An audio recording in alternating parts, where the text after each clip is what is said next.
this week, we have seen that Charles Spencer, Princess Diana's brother, his new book, A Very Private School, is at #1 on the Amazon book list in the UK right now. It's had huge coverage, primarily because he has talked about the abuse that he suffered in his education. And he's also raised quite very serious questions about the fact that we do send, in the UK, our education system is seen around the world as something tremendous. People send their children from all over the world to be part of our education system. But the fact is that there are many issues attached to it. And I'm joined by Joanna Brittan. Good morning to you, Joanna. Good morning, Sonia. Good morning. Wonderful to have you with us. You are, of course, a campaigner raising tremendous awareness to what has been going on within the private school system, boarding schools, etc., prep schools, because you yourself attended such. And in fact, I've got some images here from you. Very profound statement, and I'm going to read it. And so we see a couple of images of your school, and it said, "This was where I was left a week after my 8th birthday, holding matron's hand at the bottom of this staircase as my mother walked away into the sunlight. Luxury, you might think. All I can say about it, in truth, is that it is a trauma I've never managed to recover from." That's so deep, Joe, because obviously what people absolutely assume is if your parents are wealthy enough to send you to one of these institutions, you are living a life of luxury and privilege. But you've been fighting against that for a very long time, haven't you? And just before I bring you in properly, I have to read this quote from you as well. "Even when you experience love and benevolence, it doesn't compensate for the abdication of parenting." That is a quote from you from 2021. Joe, tell us about your experience. So I've been campaigning since 2008 to try and expose the abuse in Sherborne, which I've been on various podcasts with you about. And I think maybe today I'll speak more about myself and my own experiences and how it affected me, because although I wasn't sent to a prep school that was owned by a paedophile, and I always thought that my experience was very benevolent and fortunate compared to my 3 brothers, who were victims of Robin Lindsay. My own experience has been deeply damaging, and the other thing to say about it is that my parents were expatriate, so they actually moved countries in order to send us away. My father was a naval officer in the Fleet Air Arm, and initially he put my brother's name down at birth, which is quite traditional to do that for Sherborne School. And he was pensioned out because he nearly died at 28, so he had to find a second career. But in the military and in the diplomatic service, the higher ranks usually, they find that this education is afforded them because it's empire. It's for empire and for sending children, for cauterizing their emotions and kind of making them loyal to the institution rather than to their own families. And they like to do that as young as possible. And in fact, Lindsay in his school was taking 5-year-olds. That was the sign. But the border's from 7. And in my school, I was the youngest. It was a week after my 8th birthday. So I was sent a term early to keep my older brother company. So he wasn't the only one in England. But, we would travel, we wouldn't be able to speak to or hear from my parents for 13 weeks at a time. And then we travel unaccompanied minors out to Qatar, and I looked after my elder brother from that age of 8. Because he would lose his, I was worried he'd lose his passport. And the other thing to say is parents, the children are told they're fortunate. And I lost everything at that age. They sold our house. I was in a little primary school in Fordingbridge with my older brother.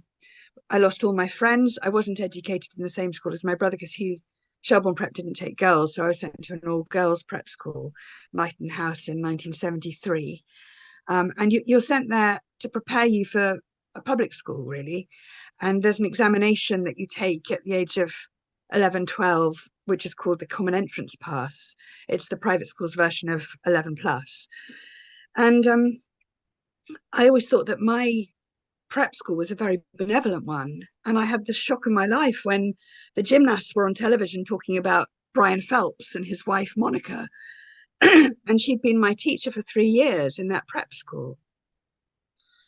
And I'm very grateful to Charles Spencer for exposing, the damage it does to very young children, because it's so devastating to lose everything familiar. But I would say that if your parent, sorry. I'm sorry, Joe. It's so traumatic, and the reason I apologise to interrupt there, but because I just want to help you through this for a second. It is so traumatic, and let us be clear here: is that Joe, you are in no doubt whatsoever that your parents truly believed they were doing the right thing. This was expected of them, right? And you actually said to me they chose my school with love and care. That's what you said, right? Yes. I should have said that the first thing I said, actually. I forget to say that because it's fine. It's in my family on both sides.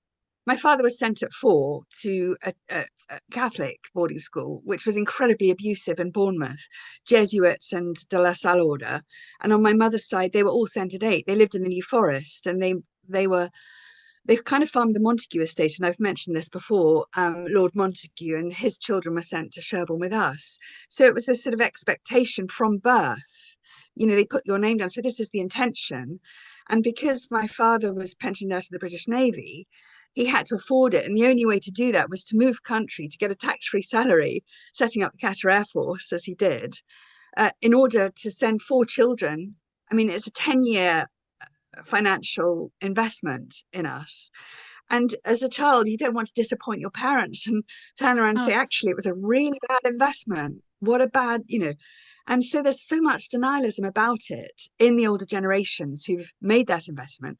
And I've also compared it to a cult. It's something that they don't want to admit that their investment was incredibly poor. And in my case, it's damaged my family so profoundly that we're sort of completely disconnected. And how can you put a price on family where there isn't any? 2 of my brothers aren't married, they have no children. And one of Charles Spencer's friends, he lost his country. He's lived in 90 different countries. And won't come back to England because he associates it with abuse in these boarding schools. Terrible. Terrible. Let me just hold you there 2 seconds, Joe. You're doing absolutely brilliantly, as I knew you would. Let's go to some news headlines and come straight back. TNT Radio News. Hi, everybody. So many crazy news stories going on right now. Now, the news. Go. Matt Boyland here with a look at your TNT headlines. The US Justice Department has shattered historical precedent after jailing one of Donald Trump's former presidential advisors for ignoring a congressional subpoena. They can put me in prison. They can put you in prison. Make no mistake about that. As many world leaders congratulate Russian President Vladimir Putin on his historic re-election, the reaction in the West has been filled with anger and frustration. And Israeli tanks and soldiers have stormed the Al-Shifa hospital in northern Gaza. The common housefly, caught in the clutches of the spider's web. Every move it makes just makes matters worse. Then, dinner time. Feast on the captivating stories, videos, and helpful information on our website. Whoa. Dinner's ready. Oh, man. Escape is futile. Just one more video. Get stuck in our web. TNTradio.live.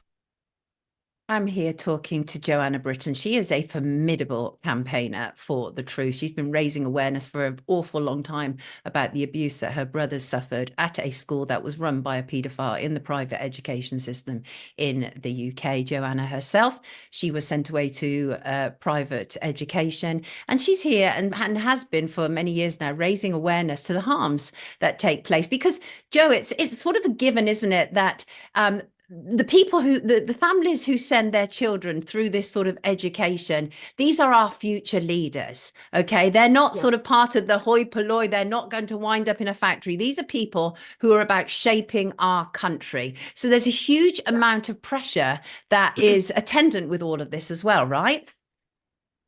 Huge pressure, because you're also educated by these elite schools. It's a very strange thing, but you're told that you are destined for greatness. Even girls, I mean, people think that girls don't matter as much. And I was sort of told that endlessly, don't they teach girls needlework and cookery anymore, Joe? And that it's sort of, that I was secondary to my brothers, which is part of the hereditary system, primogeniture, when the eldest inherit an estate. but yeah, it's a lot on your shoulders, and it's private. Charles Spencer calls it, his book, a very private school, because everything's private. It's private property. They think they're above scrutiny, but it's so harmful. And even if you don't have paedophiles in your prep school, which I did as well, it's the actual initial abandonment which is the most horrific, the most traumatic memory.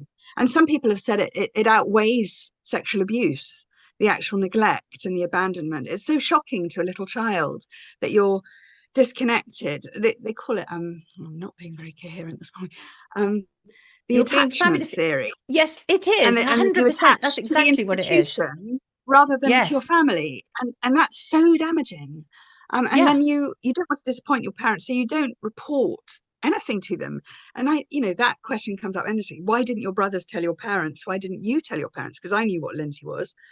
But it's the fact that they've made such an effort, and you're kind of brainwashed by the schools and also by them, that this is a privilege and that you're so fortunate. You don't want to betray your parents and their investment. So, I mean, even the flight route to Qatar was very dangerous. We went to various places to try and sort of cut costs.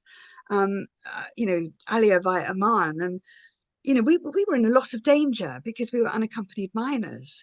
Yes. And there's not very much said about expatriate children, but there's an expression, third culture kids, which is where you grow up in another culture in your holidays, and the result of that is that it's very difficult to make a home and to belong anywhere, because you're kind of nomadic.